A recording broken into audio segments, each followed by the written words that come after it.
여러분 안녕하세요. 반갑습니다. 동굴수경님과 네, 함께하는 안녕하세요. 네, 익숙하네요. 이렇게 해야 될 것 같은 두 번째인데 네. 훨씬 익숙하시죠? 예, 조금 낫네요. 예, 예. 지난번에 부부의 세계를 네. 봤다면 이번에는 약간 뭐 결국은 다시 부부들이 되긴 합니다만 네. 조금 그러니까 부부의 세계가 40대 설정인가요? 네, 40대.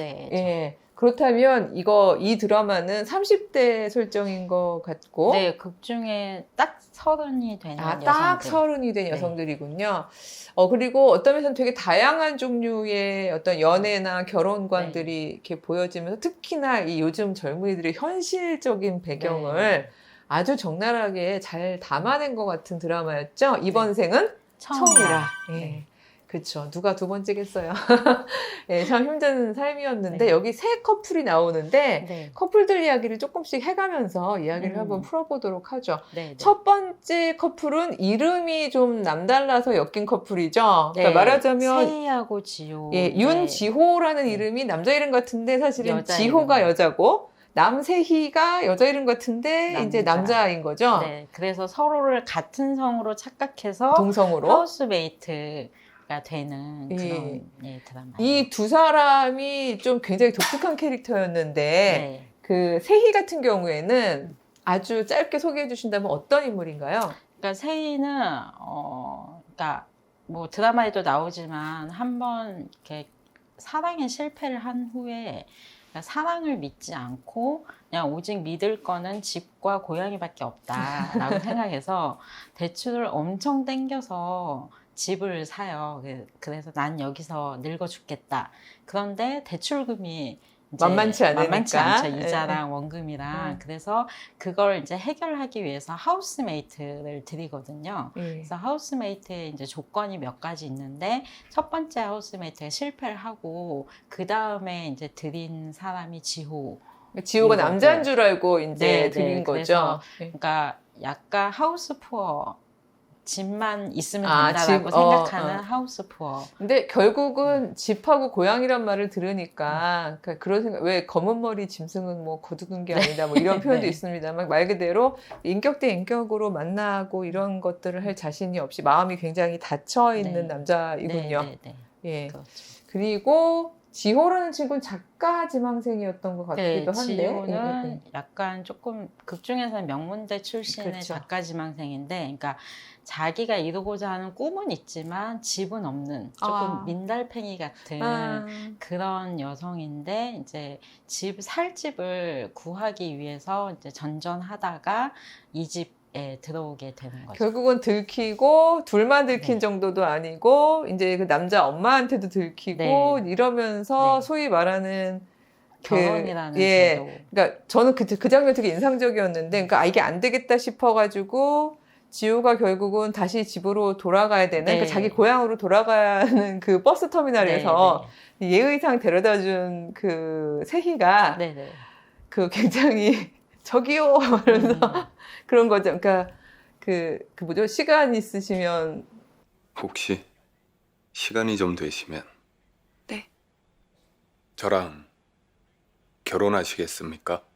뭐 저랑 네, 결혼해 그러니까 주시겠어요? 그 뭐 이런? 결혼 네. 청혼은 이제 세희가 집에서 먼저 집에서 이제 먼저 한 건가요? 했었는데 네. 이제 너무 황당하잖아요. 네, 그래서 시간이 있으시면 결혼을 해달라니. 그러니까 지호한테 결혼은 사랑해서 하는 건데 세희가 너무 뜬금없이 하니까 이 집에서도 있으면 안 되겠구나라고 그래서 싶어서 떠난 거군요. 고향으로 다시 돌아가는 버스에 이제 그 정류장에서 그 집에 뭔가를 놓고 와서 세희가 가져다 준 거군요. 왔는데 이제 세희가 남겨준 말이 너무 따뜻해서 이 사람이랑 한번 살아도 괜찮겠다 싶어가지고 이제 그래도 나 좋아하세요? 네, 아니요? 네, 네. 그랬더니 그럼 됐어요. 막 이런 네, 굉장히 네, 네. 독특한 방식의 계약 결혼이 그러니까 이루어지는. 이제 집이 필요한 사람과 또 월세를 같이 낼 사람이 필요한 그러니까 결혼을 사람의- 하고도 월세를 내는 상황이 된 거죠. 네, 그러니까 굉장히 이제 이전에 그러니까 저희 뭐 이렇게 고정관념에는 결혼이 사랑을 매개로 하는 그러니까 하나의 제도인데 여기서는 집을 매개로 한 이제 제도 속으로 들어가게 되는 거죠. 네. 두 번째 커플 얘기를 좀 해볼까 하는데, 네. 이건 제가 좀 기억이 나서 네, 짧게 네, 네. 설명을 해보면, 호랑이하고 호랑이다 그러니까 양호랑. 예, 양호랑이라는 친구랑 심원석. 네. 원석은 IT 계열의 되게 수재였던 것 같고, 창업을 하려고 계속 뭔가를 하는데 잘 안 되고, 안 되고, 그래서 경제적으로 안정이 안 돼 있으니까, 둘이 약간 사실 동거를 한 지 네. 7년 차쯤 네, 되는? 예, 근데 이제 그 호랑 같은 이름하고 안 어울리네요. 호랑이가 결혼을 너무 하고 싶어서 알뜰살뜰 막 적금도 들고 그러면서 소위 스드메 다 갖춘 그런 결혼을 하고 싶어 하는, 그래서 둘이 일종의 결혼관에 있어서 남자는 꼭 결혼해야 해? 이거고 여자는 그 소위 이 문화가 얘기하는 방식대로 결혼을 하고 싶어 해서 삐그덕거리는 커플이었던 것 같고요. 네, 그러니까 앞에 커플은 집을 매개로 한 커플이라면 이 커플은 집이 없어서 성사되기 힘든 커플. 계속 집이군요. 예, 예, 갑자기 집하니까 예, 저도 집이 없어요. 네, 자 그리고 세 번째 커플이 수지하고 상구 커플인데 네. 여기도 굉장히 흥미로웠는데. 그 수지라는 친구는 자기 집안 배경 때문에 그런 것 같긴 하지만 이 친구는 사랑도 안 믿고 결혼도 안 믿고 연애도 안 믿고 네. 남자랑은 그냥 네. 뭐 그냥 남자랑은 연애는 하지 않고 추억만 만들 그냥 해프닝이면 된다 이건 거죠. 그러니까 자유 연애 뭐 주의자 이 정도로 해석할 수 있을 것 같아요. 그렇죠. 근데 하필 또 상구는 이름도 구자가 들어가네요. 예. 상구는 그냥 굉장히 이렇게 따뜻한 부모님 밑에서 자라서 가정에 대해서 굉장히 좋은 생각을 가지고 있고 생각을 가지고 있는 자기도 그런 연애를 하고 결혼을 하고 싶어하는 그런 남자인 거죠. 수지는 왜 그렇게 그 소위 그 결혼에 대해서 혹은 애정을 갖는다는 거에 대해서 불신이 큰가요?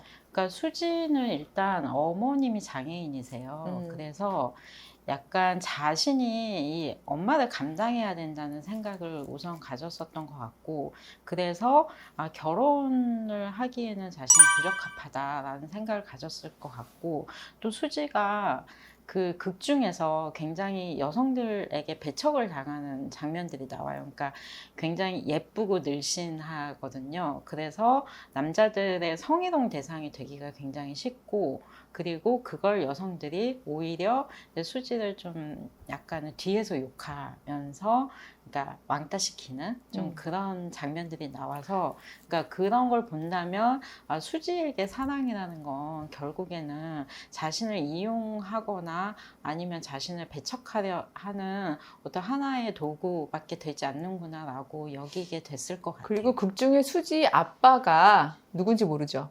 그러니까 수지 아버지가 엄마를 버렸다라고 되어 있는 것 같아요. 근데 그러니까 자기 엄마를 그렇게 버리는 존재가 남자라면 맞아요. 하는 근데 그런 불신도 있었을 것 같기도 하고, 그리고 엄마를 휴대폰에 내 사랑이라고 저장을 해놨더라고요. 그러니까 자기가 지켜줘야 되는 존재라고 생각하고 이런 어떤 압박감들이 사실 뭐 K 장녀 거긴 K 외동딸인가요? 그런 느낌. 그런 느낌으로 이제 수지는 소위 그러니까 자기에게 어떤 파트너십을 가질 수 있는 그런 사치는 주어져 있지 않다라고 생각했던 사람인 것 같아요.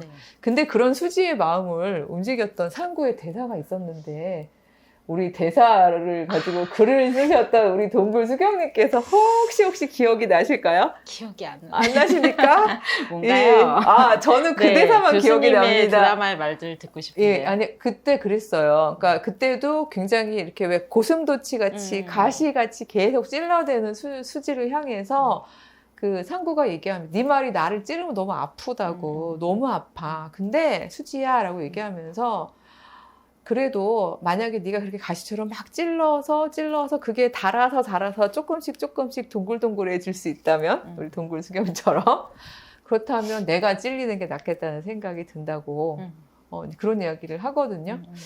그래서 와 저런 남자라면 이 수지 마음을 확 바꿀 수 있겠다라고 생각이 들고 실제로 드라마에서 바꿨죠? 많이 바꿨죠. 그래서 수지로 하여금 그러니까 결혼하고 싶다는 생각을 하게 했던 그런. 그럼 저는 그래서 그 지점이 어떻게 보면, 그러니까 낭만적이긴 한데 이 드라마의 한계라는 생각도 좀 드는 게 세 커플 다 우리나라 30대의 그 현실들을 너무 다양하게 보여준 것까지는 좋은데 기승전 결혼으로 가게 네. 되는 것 같더라고요. 네. 그거 네. 어떻게 보셨어요, 우리 대표님? 저도 조금 아쉽게 봤는데, 그러니까 이게 이제 젊은 세대들의 그 결혼에 대한 생각을 잘 보여줬잖아요. 그러니까 요즘 젊은 세대에겐 결혼이란 제도가 굉장히 버겁고 또 불가능한 현실이 돼버렸잖아요. 그러니까 뭐 혼인율이 굉장히 낮아졌다고 하는데 그 낮아진 게 이제 젊은 친구들이 뭐 이렇게 특별히 개인주의적이거나 이기적이어서가 아니고 결혼할 수 없는 현실이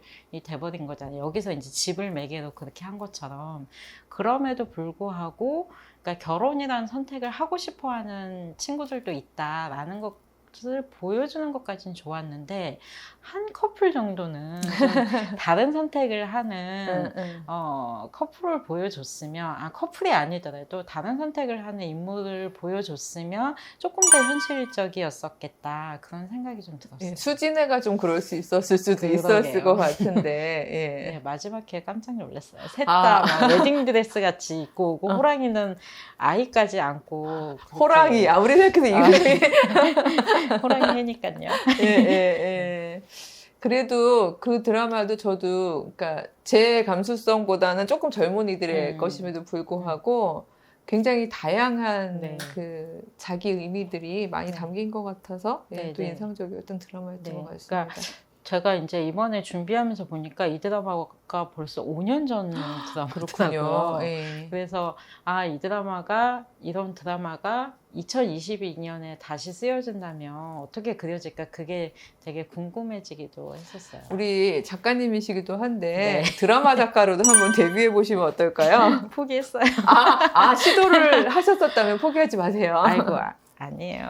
네, 그래서 저는 이 드라마의 매력이 영화, 물론 요즘에야 뭐 안방에서도 이제 영화를 볼 수 있게 됩니다만 제가 처음에 그러니까 드라마로 단행본을 3개나 쓸 수밖에 없었던 그러니까 장르로서 드라마를 고른 이유 중에 하나가 그러니까 드라마가 되게 일단 호흡이 길기 때문에도 그렇지만 되게 그 서민 친화적이라 그럴까요? 일상 친화적이라고 그럴까요? 그러니까 우리 시대 흐름을 그냥 말하자면 영화는 약간 시나리오 작가의 예술성이나 실험 정신 이런 게 담기기도 하잖아요. 근데 드라마는 그냥 그 시대를 그대로 담아내는 컨텐츠들이 많아서 특히 시대 읽는 저로서는 굉장히 좋은 매체였어요. 저도 이제 비슷하게 생각하는데 그래서 드라마가 조금 더 보수적인 선택을 그러니까 이 드라마 같은 경우도 사실은 만약에 영화였다면 그쵸, 아마 이런 선택을 안 했을 거예요. 아내가 결혼했다 뭐 이런 거 하겠죠. 그쵸. 그러니까 한국 드라마에서는 유독 그러니까 연애 서사가 빠지지 않고